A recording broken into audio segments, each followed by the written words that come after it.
New York Hey. City. Oh no, I was about to ask a question, but that's a stupid question because the game's like about to come on. I was like, you going to game three? No, you're not. Game 5, though, I'm going to go to the one in Philly. Definitely having a game five. Definitely having game 5.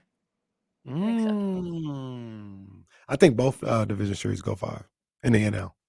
It's going to be All fun. four of them might go five. What do you think about what's going on with AP in Las Vegas? Is that a dysfunctional situation that needs to get rectified?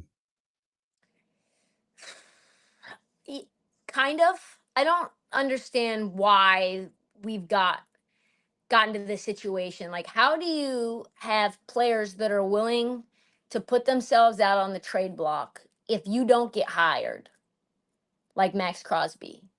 And then you do get hired. We've got the receiver doc come out. Clearly, Devontae isn't happy then. We know something's wrong then. Nothing happens. So we're like, well, maybe it was content. No, nothing has changed. The quarterback situation is still terrible. Aiden O'Connell is not the one. Gardner Minshew is not the one. And now you have a new head coach where we're not sure if it was vibes and like dead cat bounce culture, rah rah. Is he like at best case Dan Campbell, like best case, and everybody else around him has to be super smart, and he's just like the grit and grind, bite kneecaps kind of guy? But I think when it's like, oh, if guys don't want to be here, the thing that's different between Dan Campbell and AP is that there's almost like a insecurity about his place in the coaching hierarchy because he's taken this almost like disciplinarian approach with grown ass men, and that's with multimillionaires never going to work. Mm-hmm. Yeah, What do you guys think? and I kind of feel the same way, and I like AP. I like the hire. I wanted them to do that when he's available. I said give him his shot. And the truth of the matter is it's a little different when you're the guy and when you're the interim guy. Right. Like when you're the interim guy, you can be about vibes. Mm-hmm. When you're the head guy, there's decisions that you have to make and there's ways that you have to go about things.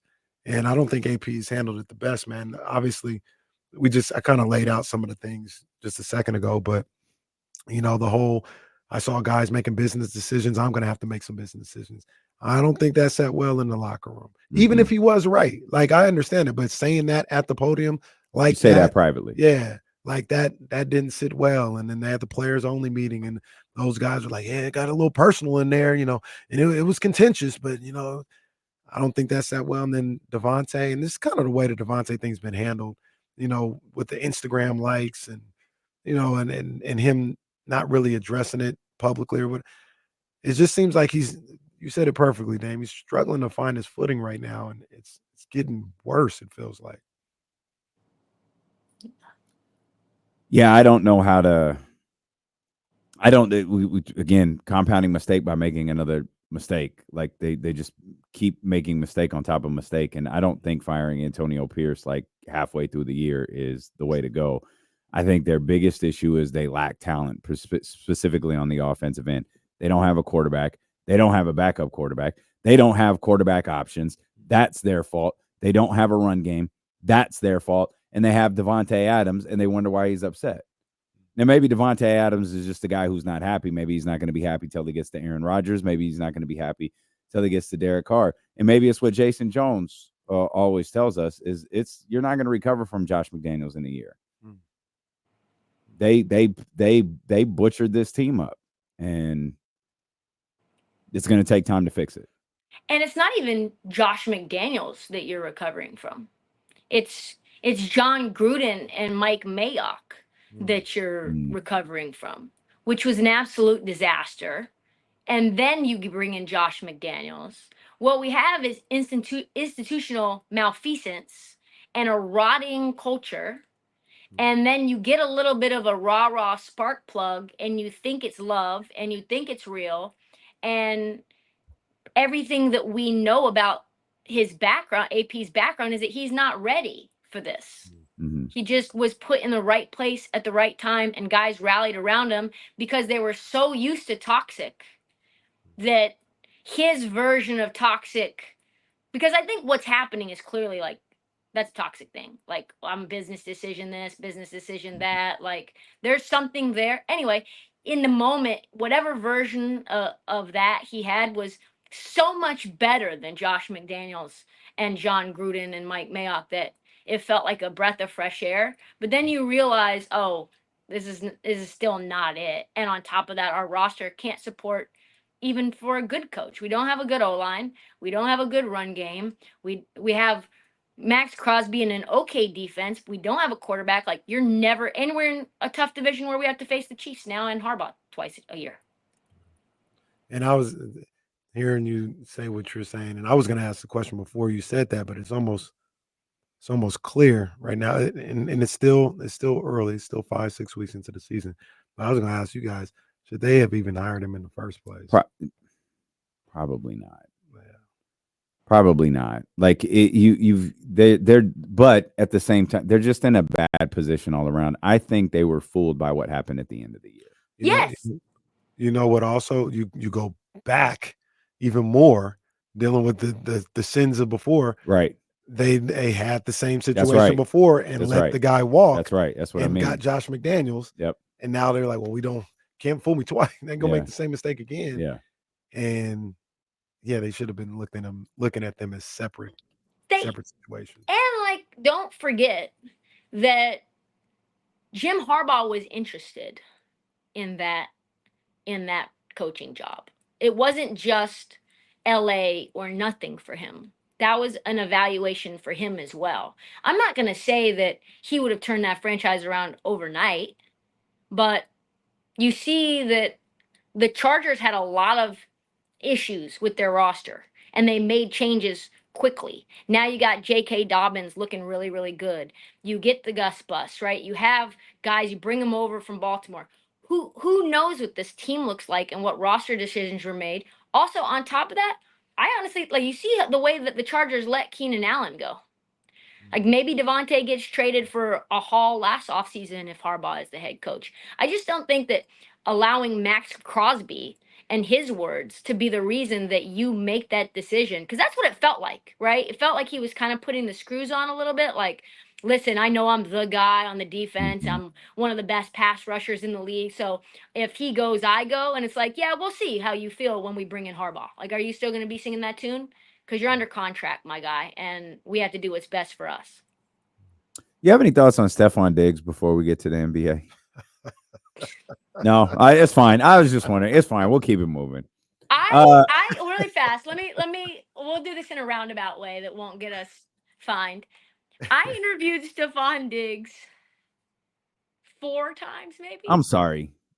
No, the chat's going crazy. I'm sorry. I hadn't heard that one either, too, before. That was crazy when she put that in the caption, the watermelon joint. I said, oh. You like that analogy. That's my own personal one. Anyway, let me go back. So I interviewed Stephon probably 4 or 5 times. Always very nice. Like, always. Yeah. Were you wearing that shirt when you talked to Stephon Diggs? This exact one? No. Okay. This exact one? No. Yeah, you can tell in those moments that he's a little too slick with it, his pause.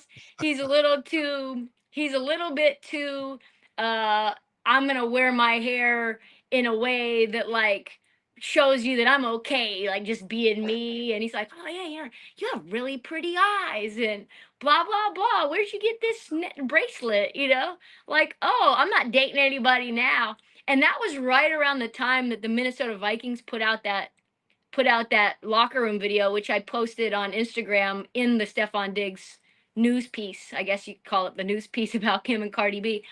But every single player in the locker room that was interviewed was asked, who would you not want to date your sister? Like, least like to date her. And every single person was like, Diggs, Diggs, Diggs. Absolutely effing not Diggs. Definitely not Diggs. And I even asked him about that in the interview. He was like, see, I really get a bad rap and people don't know. And you almost get finessed and thinking, oh, maybe he's just too slick. No. And then you got DJ Academics being like, oh yeah, word around our entertainment streets is that he's like the most active out of anybody, not just entertainers, not just athletes, but like the whole like business at large. So when I saw that news story yesterday, I was like, of course that's true. Like, of course that's real.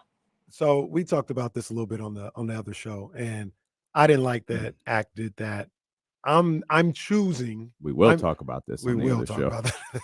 I'm choosing not to believe it. I will say this. You're choosing not to believe. I'm choosing. Well, maybe not 8 months. Maybe that's the part I'm choosing not to believe. Why not? What's wrong with 8 For months? those unaware, there is a rumor that Stephon Diggs had fornications. Thank you. With That's Cardi not B. how I was gonna. Yep. Go With ahead. Cardi B because while she was pregnant, Offset was doing his own thing, and so she decided I'm gonna do my own thing. And the person I'm gonna do my own thing with when I'm ready to give birth to his child is Stephon Diggs. And so that's the rumor, which reminded me, by the way, and people in my comments don't remember this, but do you guys remember when LL Cool J put out his book and he talked about how much he loved getting it in with pregnant women? You don't remember that? That's like a huge thing. It's burned into my brain. So that's the first thing that I actually thought of. I was like, ooh, LL Cool J vibes. Yeah, 8 months is wild. And if it happened, it happened. That 8 months is wild for both of them. But the one thing I will say, and Dame but knows, like 7 months, what's the demarcation point when I can where see it's the not bump, wild? like when I can see the bump, all right, that's enough. Like, nah, you on the shelf. You on the You're shelf. on the shelf. On There the are people shelf. in With my somebody comments. else? Oh, Yes. well, yes, for everybody else. Yeah, with See, somebody this else, is yes. With your boy, I had a lot of off-air Same. questions. So did I. with So your did I. the person that helped I got produce it. the baby. I got it. Yes. I got it. I Up got it. until the Got last it. day. We're with there, somebody else. Casey. We're there. We know you have kids. We get it. But here's what I would say about Ack. He didn't just pull the name out of nowhere. Like, that's a random person to be like, yeah, that's who Cardi was with. Like, I don't know if it's one person, two people, if it was commonly known. That's not a random person that just is pretty specific. And that's where that lends credence to it probably happening in some form of fashion. And if Stephon Diggs is in your phone, Stephon Diggs is elsewhere. In your phone. Yeah. In your phone. In your yeah. You're gonna be all in your phone. All up in the phone. Every corner of the phone. Oh, jeez. That didn't disappoint. What's great about left, swiping right, hitting the home button. hitting the home button is what. There isn't even a home button anymore. It's coming back. The home button's coming back. Stop it. Yeah, they're bringing it back. There's a new button on the side. I don't know what it does, but now the home button is gone. All right, home button's coming back. I guess for Stephon Diggs only.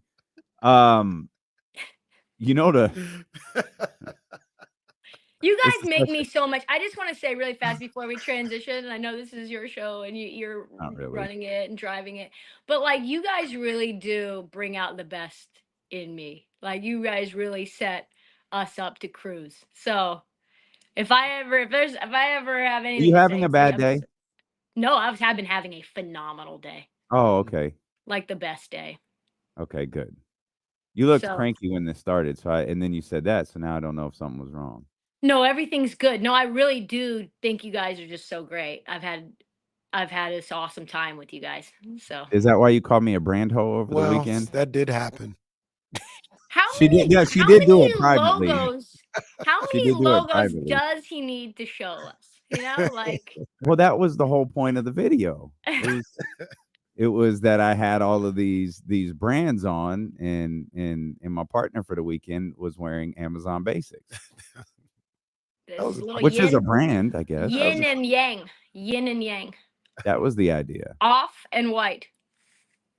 You called me a brand hoe. That's what that was. I was like, that's the first thing.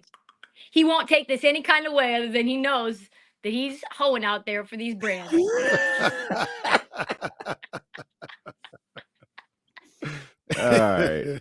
All right. In any event, Hey, I had a take yesterday, and Trista's here. I think Trista will be a good person to see what she thinks about this. Damien, I think you know where I'm going, but we didn't really talk about it. Jesse knows. I said yesterday, college football delivers more consistently than any organization, league, sport in the world. College football, this year they've been on steroids. This year's been crazy. But just traditionally, like college football every single week. Now they get the advantage of there's 100 teams, so you get more chances to have these great games and all this other stuff. But every single week, there's either a great game, an upset, combination of both. And this year, like I said, they've been at Balco Lab this year. Like it's been crazy. And we got one of the greatest weekends, greatest Saturdays of all time on deck. Do you guys agree with that? That college football, there's nothing, no other league that delivers the way college football does. That's such a great question. I don't know if I can disagree. I can't definitively agree, but I can't think of anything that wholeheartedly always delivers this way. I was in I was just in Canada this last weekend, and Saturday was actually the spa day, and I was like, "Oh, this is a down week of college football. All these cupcake games. The best game is Red River or whatever. I forget what was going on. I forget what the game was. And I Miami, was maybe. well, Miami Cal was the first time that game day had come to Cal, but there was like maybe one other game was okay. And then I'm like, oh yeah, I'm talking to a friend who's a Bama fan, and I was like, oh, aren't you glad that you have all these honeydew things to do when they're playing Vandy instead of when they're playing Georgia? And she was like, yeah, cute little nerdy Vandy, like sweet Vandy. And I came in from the spa, opened the locker, and I'm like, Vandy won that game? Are we serious? You're seeing Nick Saban quotes being like the only cupcake game we have in the SEC is Vandy. Said that 2 weeks ago, and now they lose to Vandy. So I can't say for sure yes, but I like the direction of the take. And number one going down never gets old. How many never. times have we seen number one go Never. down? And it's great every time. Hopefully, we see number 2 go down this week. Hopefully we see number 3 go down. No, Wait, oh no, you're right. 2. Yeah, 2 definitely needs to go down. 2's got to go down. Oh, 2's got to go man. down. Oh, you Oregon guys. plays. Quack, Oregon plays Ohio What State. do you guys do? Do you at do Autzen. flat? That's not a What do you duck. That's a Quack, quack. gator. No, they So do the the gators, whole they do the whole thing. What do the ducks do? Let's go. Oh, we Oh, I can't. hope they don't do that. I saw the Chiefs fans doing that last night. Like, seriously? All right, man. Whatever. Well, we don't do like the whatever the Florida State chant or anything, but it's the O for Oregon. We definitely do scream Oh. it. Yeah, they do that for sure. But yeah, I'm very excited about this college football. Yeah, do that, because year. wouldn't that mean the other team too? Yeah, we do both You of guys those just don't together. do anything. You guys just go get tattoos. That's what you guys do. We got the wave as well. We got the wave in the stadium. It's a lit stadium. I was supposed to go actually. It's just too much. My Airbnb canceled on me. The standing room only tickets were insane price. So I'm gonna watch it from the crib. But boy, because I think also I was scared of getting hurt. Scared of going all the way across the coast, back to hometown vibes, back on campus, all this excitement, and then Ryan Day curb stomps us in our first Yeah. year in the Big Ten, and I was like, I'm not ready for that level of pain yet. I think if that happens, I at least can say, like SpongeBob, I'm gonna call it a night. Dubs and Kings tomorrow night. Woo! Our Dubs. Mm. The thing that I thought was so funny, and we haven't had a chance to talk about this, is Mike Dunleavy Jr. essentially saying they've punted on Steph's career. Just essentially, we are done. Well, break that down. Break that down. Break that down. What did he say? He basically said at Media Day, sometimes you can incrementally get better, but you don't do it because it costs too much to do. And so Kelly Oubre really scarred them completely, right? That was we're going to go and get a difference maker, bucket getter, try to figure out on the margins a way to get somebody to help Steph. And then that was just like an epic disaster. It costed a lot of money. The luxury tax was out of control and they weren't any better. So they're just kind of like, we're not going to make any moves. We're going to operate in the margins, but without any tax implications or without having to trade any of our assets, which is totally fair. They kind of know they're screwed, but he's now admitting it in front of the world. Like, sorry, Steph, we're just not contending. Couldn't be me. Do you think that's a team that, because I think they'll get in the play-in. Do you think they could possibly miss the play-in? The Warriors? I think they're better than they were last year. I think they're a play-in team. I just don't think they're anything more than that, right? Like, especially Why are they better considering than last year? I feel like that line is getting used a lot, and I'm give me the roster because I can't do it on my phone. You got this year. You have DeAnthony Melton. You got Buddy So, Hield. okay, really quick. We'll go line by line because I'm not going to remember. DeAnthony Melton, when healthy, is like very impactful. The question is whether his back is fully healthy, but he's a guy who is a main contributor for Memphis in a lot of different ways. He can play a bunch of different positions on the floor. He can defend. He can score a little bit. He can rebound. He's just a versatile, tough, gritty guy that they just didn't have a whole lot of depth to guys that they could go to moving forward. Who? You got Buddy Hield. Buddy Hield future will all-star Buddy Hield will need to stay in his dang lane, right? Like he'll need to do Indiana Buddy Hield stuff. But he's definitely helps with spacing, and he's a little bit more mobile than Clay. And Clay couldn't defend a cone last year either. So you're basically saying we need to replace Clay with somebody cheaper, somebody cheaper. Draymond still on the team or no? He's still there. Still, according to him, still there. Still a Hall of Famer. Well, he's just the successful black man. That's all he is. He's in America. Kevon He's Looney a successful black man in America. They got Kyle Anderson this year too. Oh yeah, and Slow-Mo's good too. Another former Grizzly. He done. He's done?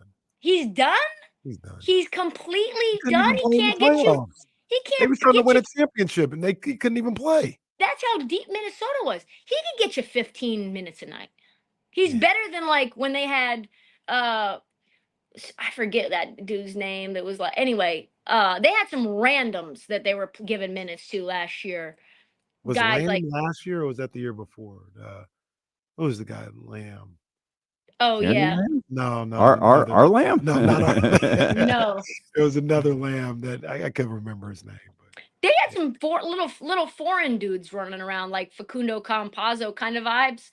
And Ty Jerome a couple years ago. Yeah, so they've had like issues with dudes coming off the bench that they were giving minutes to that could not contribute. These at least are legit NBA players. They're not great, but they're not going to get great because they're paying Steph the amount of money that they're paying. They're paying Draymond the amount they're paying. Then they have to figure out a way to pay Kuminga and Moody at some point. So they're and obviously Andrew Wiggins is getting paid a ton of money too.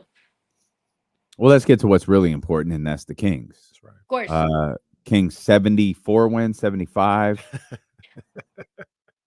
Or 70, like for being conservative. De'Aaron and DeMar 1-2 and Clutch Player of the Year award. For the third year in a row, and I don't know what the odds are. It's probably 8-1 or something.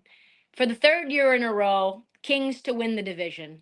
There we go. I think DeMar's going to win you a ton of games. DeMar, Keegan's going to have pressure off him. I know that, You think he performs better because of that? Because we spent all last season talking about Keegan, like what's next, doing that next thing. Does the fact that that's not a conversation at all this year help him? Huge. I mean, you're talking about a guy who is one of the most impactful clutch players in the NBA for 3 straight years. In DeMar, and you've got Foxy, who's also Mr. Clutch. So what does Keegan need to be? He doesn't need to operate from that thought process. There's no pressure on him to do that. We just need some rebounding. Like, just do you. Like, just operate within the flow of the offense. And when it's time for us to need a bucket, we're not going to need to come to you. And you'll already be in rhythm because we're going to get you a more open look. So I'm fascinated to see how this helps Domas as well. Like he's like maybe the third, fourth option now. So I think this changes kind of everything. Maybe it even takes. I was just about to say maybe this takes pressure off of Herder as well. Like we don't need Herder to almost do anything. Just be the version of Herder we got when we first picked you up. You said the third or fourth option. You're talking about Keegan. Yes. Yeah. Okay. Yeah. I agree with all that. I think I've been saying it all summer. I think their offense in the regular season, I mean, I think it'll translate to the postseason too, but just the regular season, travel, not as much, prep and all this other stuff. I think they're going to be potent offensively because they got so many weapons. They got so many things that you got to deal with. And if you're not in a series type situation where you're locked in on that team for game after game, and you were just in Phoenix the other night, now you got to get ready for Sacramento. I think they'll have too much a lot of the times for people to deal with. Well, and think about this. Everybody has pretty much every team in the West has some, except for OKC, has some growing pains that we could expect, right? Like OKC, I think that they're going to be the best team in the West, hands down, right? You add iHeart, that's perfect. You add Alex Caruso, that's perfect. Alex Caruso is one of the most impactful perimeter defenders in the league, maybe even number one when you look at like plus minus. Plus, he can shoot 40% from three. That's a guy that you have come in, step in to replace Josh Giddey, who was really not playing many minutes in the postseason. And then he comes in. That's a nightmare roster. Outside of them, you can say there's big question marks about every single team in the West. Like, how is Minnesota going to integrate Julius Randle, who needs the ball in his hands? He needs, like, what it is. Like, you guys know he's like one of those guys who needs to dribble the ball a million times to get in rhythm, to get his touches and to get his points. So like he's going to hold on to the ball like 15, 16, 17 seconds, which is going to drive that team crazy. How is that going to affect spacing? Where does Dante fall in? So I think that how that operates in terms of like just regular season wins, like there's going to be probably some growing pains there, just like it was 2 years ago for Minnesota when they acquired Rudy Gobert. You've got Memphis with injury issues. You've got Denver trying to figure out how these young kids are going to come in. The Clippers are done. They are screwed. The Lakers are worse than they were last year, and they weren't that good last year. Like Golden State, we've got real questions about how those guys are going to get integrated. We're just flowing past the break, aren't we? No, your internet wants this conversation to end. Well, I think it's really? Is it ours? Yeah, because you freeze on my screen. Obviously, you're not like on my screen. I might be freezing too, but you. No, you're moving. Are we we're looking bad in there? It was a little tough over here. Yeah. Okay. Sorry. No, you didn't blow past the break at all. We're actually right at the break, so you killed it. You took us like literally right to it. That's fire. TK don't miss. What are you doing in NY tonight? I'm gonna get some dinner with Jake Fisher and one of his friends. We're gonna go to some like little Chinese restaurant in Chelsea. I'm gonna walk around a bit. Wow. Yeah, I'm gonna do that. And then tomorrow's the Women in Media event thing. There you go. For the company you don't work for anymore. That's tremendous. It's so funny. It's like, can we spill a little tea? And I love them. I love Odyssey. Everybody knows that I do. Love those in charge. Got a text from our head man in charge. He's like, hey, so proud, so honored. You and Maggie Gray. It's gonna be phenomenal. We got you guys a table. Amazing. You guys want guests to come show out? Cool. Just let us know who they are. Also, none of us in charge are going to be able to go because there's another radio event going on at the same time, like that's like better and more important than yours. So like, have a great time, chicken or fish. Well, congratulations to our Woman of the Year. That's right. Year. That's right. TK, we appreciate you.